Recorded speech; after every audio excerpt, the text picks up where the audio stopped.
element. If IT can go ahead and go to the next slide, please. I think you've really heard from everyone with regards to just the priority that we've placed on the health and safety and just well-being of our community and how we're coordinating. And I think, talking a little bit more about what Dion mentioned with regards to the education task force and with the compliance that Alan just talked about, it's really important that we add this additional approach with regards to just the economic recovery. As we start moving into phases of reopening, it's really important that we continually engage with our businesses and really provide that assistance that they need on all these fronts, whether it's with the health and safety of their employees and the public they serve, as well as the community that they're involved with and they're also very much engaged with on a day-to-day basis. As you can see from this timeline, we've been very proactive and we've worked very closely with a number of departments across the city, the county, number of our partners and service providers. We immediately deployed a $2 million small business loan and grant program that was exhausted very quickly. And that just really shows to you that there was a huge need, a very significant need from our businesses that really, I think, can outline what we're going to have to be providing in terms of assistance as we continue to move forward. Really providing the business resource guides and what we've been able to deploy. We've done it on various platforms. We've done it both online. We've done it digitally. We've really provided that information as well to a number of our partners and service providers. We've done it in both English and Spanish. And I think a lot of it is just to really make sure that our businesses are aware of the number of resources that are available from a federal, state, and local standpoint. It was important that we would also coordinate efforts and do these educational site visits, engage on these calls to understand just the various WorkSafe guidelines that were going to be needed to start implementing into each of their facilities. Irrespective of the industry sector, I think it was really important that businesses understand that. So there's significant outreach that's ongoing, that's in progress. And I think Nicole mentioned, the stakeholder outreach is not really going to conclude at a certain phase. It's ongoing. It's something that we've done from the very beginning. And I think it really shows how much we're really trying to leverage the support that's very much needed now. Really addressing many of these barriers to workforce. I think this child care grant was also very essential from both the city and county being able to come together and deploy that, work in conjunction with Workforce Solutions. These are all measures that are important to address as we continue to reopen our economy.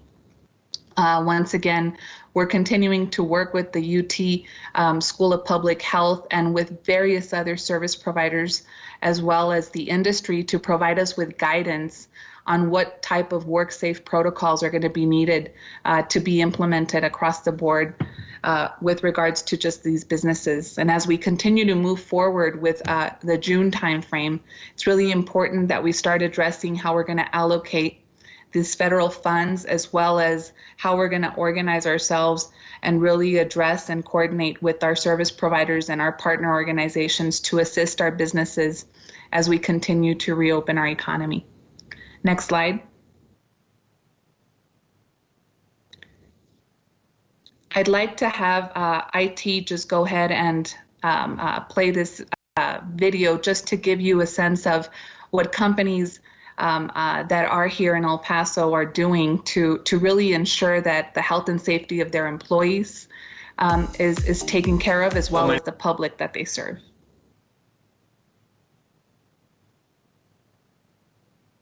My name is Ever Moya, and I'm the Director of Operations for the Southwest for Technomark. We're a manufacturer of medical devices, medical parts for the medical industry, as well as for the packaging and consumer goods industry. We were very fortunate that our leadership team and our executive team, our corporate headquarters, was ahead of everything. They put together what's called the Coronavirus Leadership Team, the CLT as we call it, and they provided us a lot of input, a lot of training. We developed a lot of tools to help our employees When they arrive Yes. at work in the morning, Yes, sir. We're trying to temperature address test, that here with IT, but I understand there's no sound, as well but as just to some give you questions a every time a perspective, visitor there comes are. in.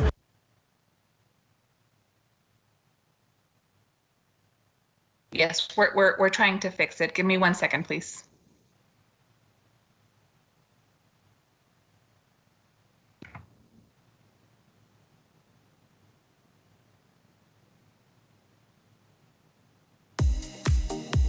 Well, my name is Ever Moya, and I'm the Director of Operations for the Southwest for Technomark. We're a manufacturer of medical devices, medical parts for the medical industry, as well as for the packaging and consumer goods industry.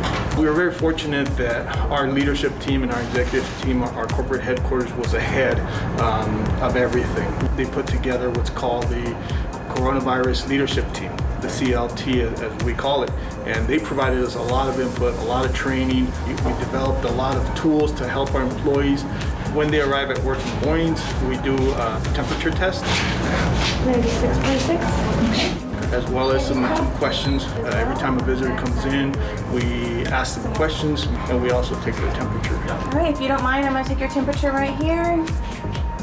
In our break room, we had tables that we separated, and we actually went out and bought individual tables where one person sits at a time, so it's not a group of people that sit together. We also marked off 6-foot spaces where employees, when they come in, when they walk in, when they have to clock in, they wait till the next person gets clocked in before they can go in there. Our engineering team here developed and they put together plastic shields for the workstations that separate all of the operators so that they're not standing close to each other. We gave all of our employees additional masks so that they can clean them and make sure as they wash one, they wear the clean ones. And it's recommended that they wear them throughout the facility here. We ship most of our stuff out, and what we've done in our shipping is we've developed procedures where we don't have any interactions with the truckers. It's all done virtually. They back up their trucks, they get loaded, and they go away. At this time, we need to support each other. We need to support our biggest asset, our employees, making sure that they're providing for their families and also that they have a safe and a healthy work environment for them.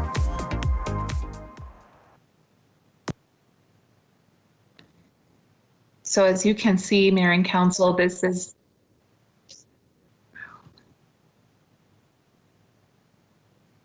I think there's an echo.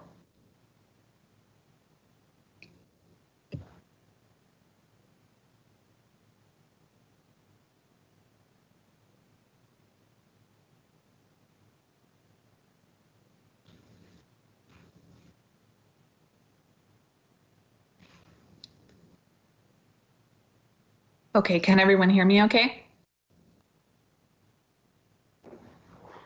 Yes, ma'am. Yes. Yes, we got you. Okay, perfect. Okay, so as you can see, that's just an example of the types of protocols and measures that businesses are taking and they're integrating into their facility.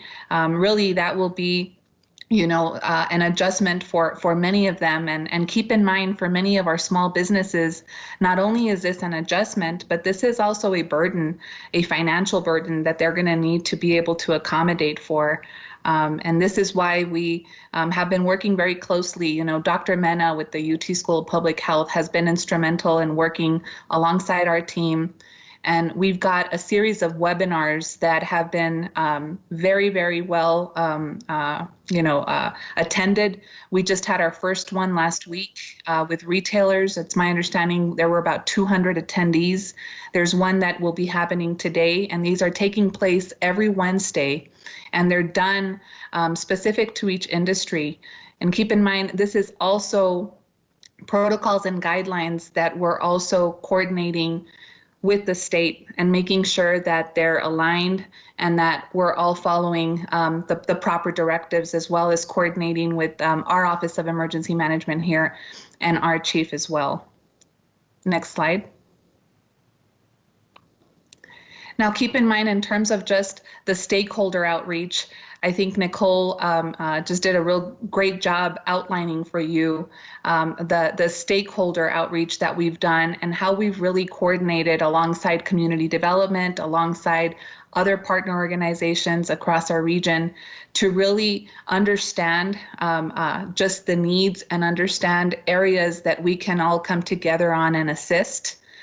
We've deployed those $1 million plus, right, when you include all these other efforts that we've done to date since the onset of this crisis, as well as engaged with over 40 community partners. And all of this is done, Council, to make sure that we're listening to our industry, listening to our businesses, and then understanding how we're going to be able to put measures, programs, initiatives in place that will help to address those needs that we're seeing.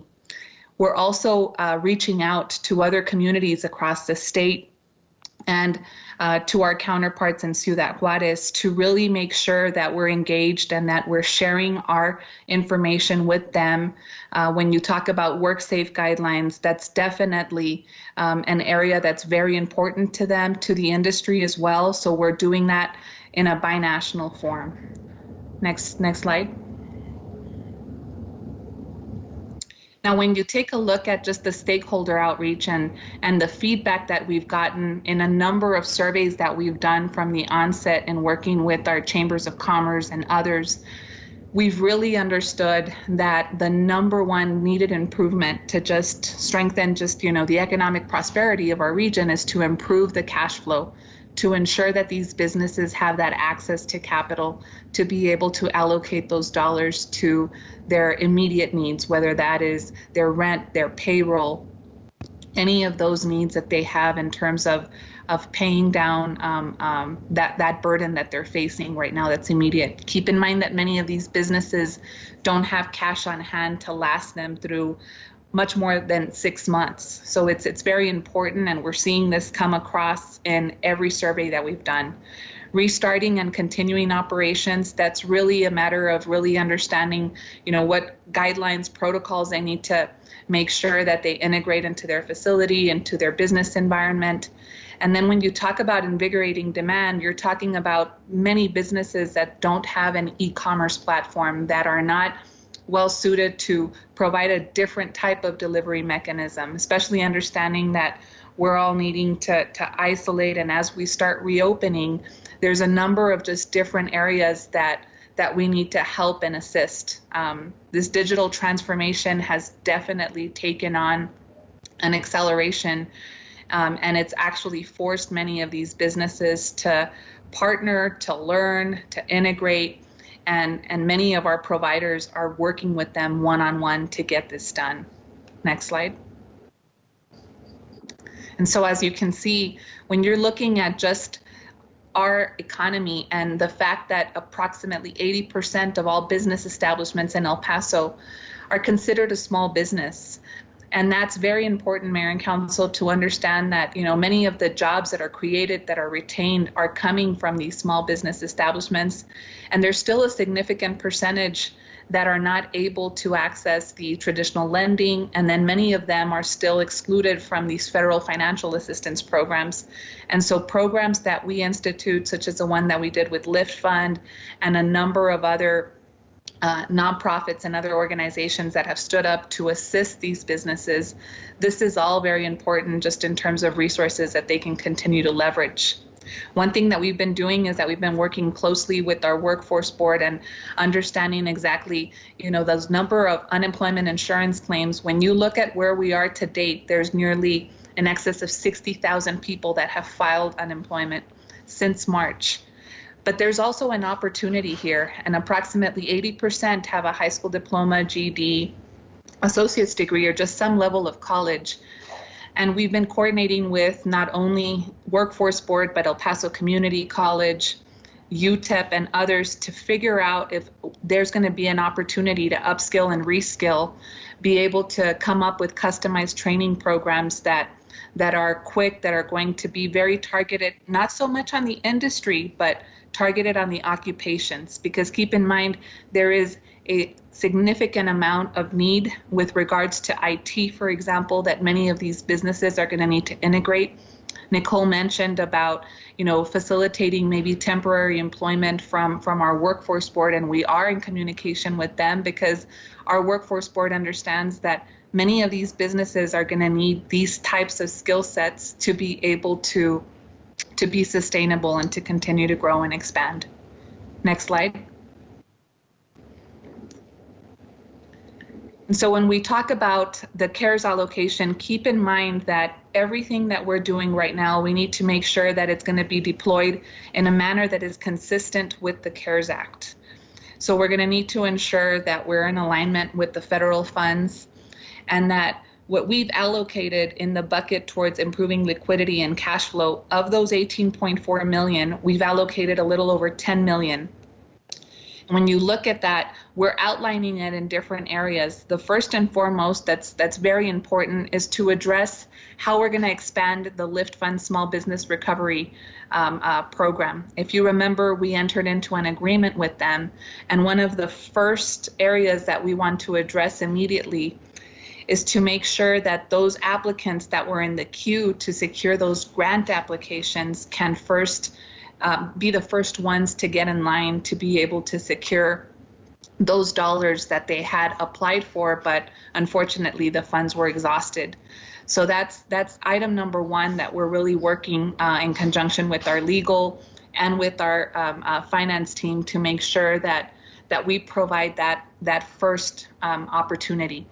As Nicole mentioned, we're going to be working very closely with her and her team to put out that notice of funding availability, because there are other areas, this financial literacy training, business continuity planning, a lot of the legal assistance, financial assistance is very important for these businesses to have much more of a chance to be able to be eligible, especially when they're going to put together their programs, their documents, and be able to secure additional funds, either from a traditional lender or from other service providers that we may be engaged with.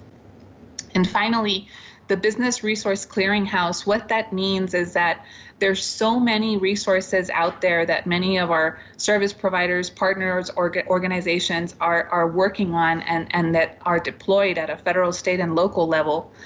But with that, there's not one point of contact, one area where they can go to. And we've been really working alongside our public information office to really utilize epstrong.org to house a lot of that information. So as we're working on programs, as we're working on the number of resources that we need to put into place, at least that website will be able to house that information in both English and Spanish. And then working with our partners across just the number of programs that they're going to coordinate with, we're going to need to create a really strong communications plan so that our businesses are aware of the process and then who to go to for what specific type of assistance. Next slide. And then when we talk about restarting and continuing operations, we've been in conversation with a number of these service providers. One example is our downtown management district, for example. When you look at a program that could facilitate, whether it's a downtown sanitation program, whether it's facilitating access to a starter kit that can help provide these businesses the ability to open safely and make sure that they are addressing those concerns, not only from the public, but also from the employees, as well as guidance with these types of work safe guidelines that many of them still need.